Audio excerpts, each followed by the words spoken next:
আজকে আমরা শুনবো শেয়ালের সিংহ দর্শন। এক বনে এক শেয়াল বাস করত।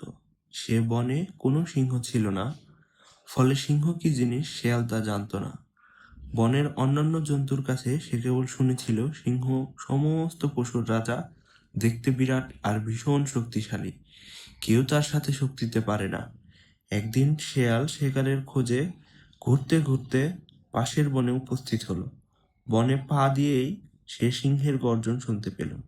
সে ডাক শুনেই শেয়াল ভয়ে কাঁপতে কাঁপতে মাটিতে বসে পড়ল। তার ক্ষুধা তৃষ্ণা কোথায় পালালো। তারপর সে চোখের সামনে সত্যি সত্যি সিংহকে দেখল। ভয়ে একেবারে অজ্ঞান হয়ে পড়ল। যাক, সুস্থ হবার পর সেদিন সে নিজ বনে ফিরে এলো। এর কিছুদিন পর শেয়াল আবার শিকারের খোঁজে পাশের বনে গেল। বনে ঢুকেই এবার সে সিংহকে দেখতে পেল। সিংহকে দেখে এবারও তার ভীষণ ভয় করলো, কিন্তু আগের বারের মতো সে অজ্ঞান হয়ে পড়ল না কিংবা পালিয়ে এলো না। দূর থেকে ভয়ে ভয়ে চোখ মেলে দেখলো সিংহ অনেক বিরাট আর শক্তিশালী ঠিকই, কিন্তু তার মতোই একটা জন্তু, অন্য কিছু নয়। সিংহকে এড়িয়ে সে শিকারের খোঁজে চলল। পরের বার শেয়াল যখন আবার সেই বনে উপস্থিত হলো, তখন সে একেবারে সিংহের মুখোমুখি পড়ে গেল।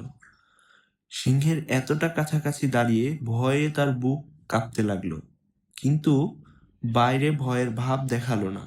সাহস করে সিংহের সামনে দাঁড়িয়ে এগিয়ে গেল।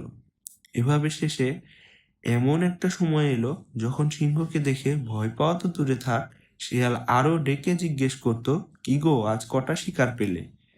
গল্পের মর্মার্থ হলো, দূর থেকে শুনে অনেক কিছুই বিরাট বা ভয়ের বলে মনে হয়, কিন্তু কাছে গেলে দেখা যায় আসলে তা ততটা নয়।